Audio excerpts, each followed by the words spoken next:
The X870 lineup of motherboards has arrived, and I must say there are some delicious looking options if you are somebody who is in the market for the latest and greatest motherboards that are available right now, even if they're not all that different from the X670 lineup. One of the boards that absolutely caught my attention was this X870 Aorus Elite Ice board with Wi-Fi 7. So I have a really nice PC build coming up in the next week or so, and I bought this board for that build, and I really love it, so I wanted to go over it with you guys and maybe help somebody, you know, in persuading them to pick one up, because I think they're really nice. How do people who review motherboards all the time like set these up and not worry about them just sliding and just breaking the whole motherboard? I am super nervous that this thing is gonna slide and just fall down, so I'm not even gonna touch the desk from this point forward. Honestly, I'm not even gonna breathe in this direction for fear that it's gonna break. First things first, this is an X870 board, not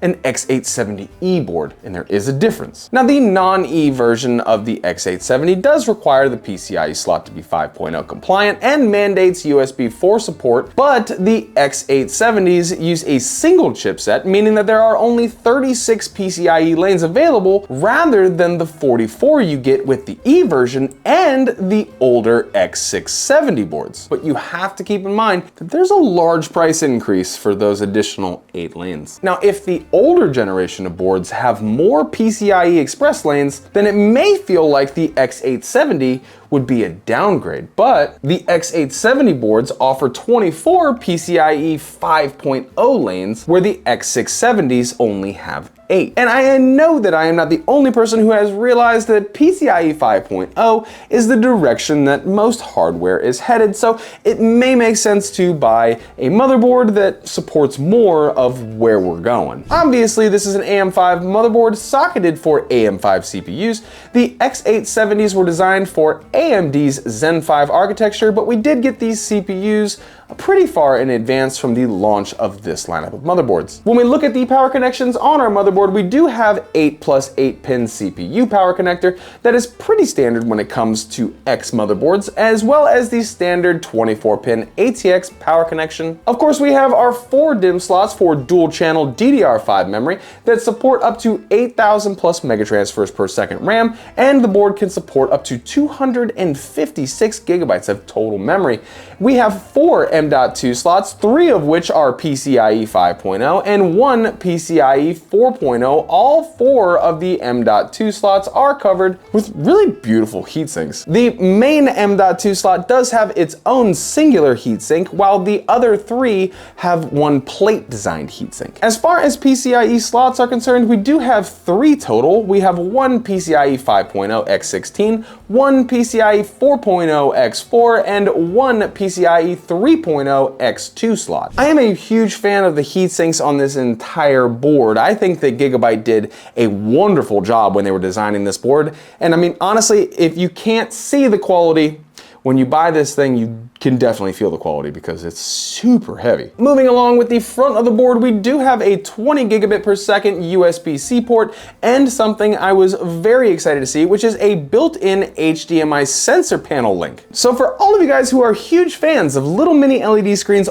all over your PC build, Gigabyte just made getting that done a little bit easier. Now, when it comes to audio, you do get Realtek ALC 1220 HD audio and what Gigabyte is calling audiophile grade capacitors. And for all of you RGB fans out there, you don't just get 1 or 2, but 3 ARGB headers and 1 non-addressable RGB header. Now, there are 8 fan headers here on this motherboard, 3 of which can be used to power water pumps. And if you are somebody who is designing a crazy custom loop, it's not hard to figure out which one of those PWM fan headers are for your pumps because they clearly marked on each one of them that is designed for the pump. You're gonna have 3 pumps in your liquid cooling build? If that is actually true, I'm gonna need you to join my Discord and send me a picture of it because I have got to see that. Discord link is in the description below. Now, moving over to our rear I/O, we do get a pretty decent layout and something that caught my eye pretty much instantly. You get what Gigabyte is calling their easy plug antenna,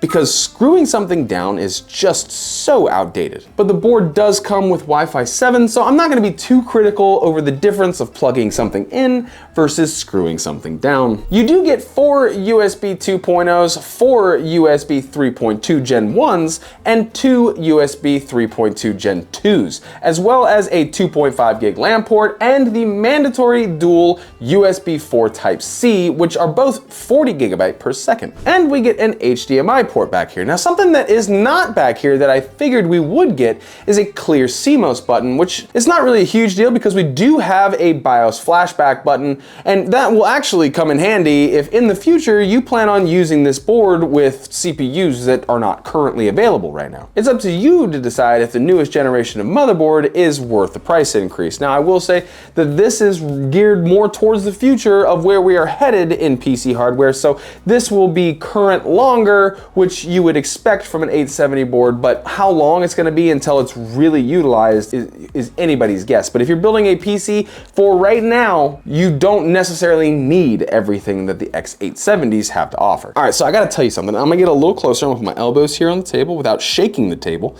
for fear that this thing falls and shatters into like a million pieces. I'm not sponsored by Gigabyte. They didn't pay me $1 to talk about this motherboard. I bought this board with my money because I really like it. I think it looks really great. But even I will tell you that I would be hesitant to go from a X670 board to an X870 board if I was building my shopping cart for, you know, a brand new PC build that I was putting together right now. Only because they are so very similar and the price difference is pretty large, and you could allocate those extra dollars to increase your CPU, your GPU, your RAM, your storage. There are other ways to allocate those funds. Now, I'm not saying don't buy this board because I bought one. It's really, really nice. I'm just saying that if you don't have the high end for everything else, maybe consider the X70 board and then use those additional funds to beef up your system elsewhere. Now, something that I told myself that I would remember to share with you guys is the back of the motherboard. I know that there's not really much that's going on the back of the motherboard here, but I figured there is somebody out there who would want to see it. The only thing back here worth really mentioning is the extra support that they gave the PCIe slot by adding in this brace here, because we all know that the graphics cards that we are adding onto these boards are basically the size and weight of bricks. So I guess anything helps. Now, like I said earlier, I have a really awesome PC build planned with this motherboard coming out really soon. So if you did want to see this board in action, make sure you hit the subscribe button as well as hit that bell icon so it notifies you when this video goes live. And if you did enjoy my rundown of this motherboard, please hit that like button. It goes a long way in helping this channel grow and excel and do all the fun things that YouTube channels do. But as always, I wanted to say that no matter where you are in the world, I hope that you are having the most fantastic day. And I'm gonna see you right here for the next video.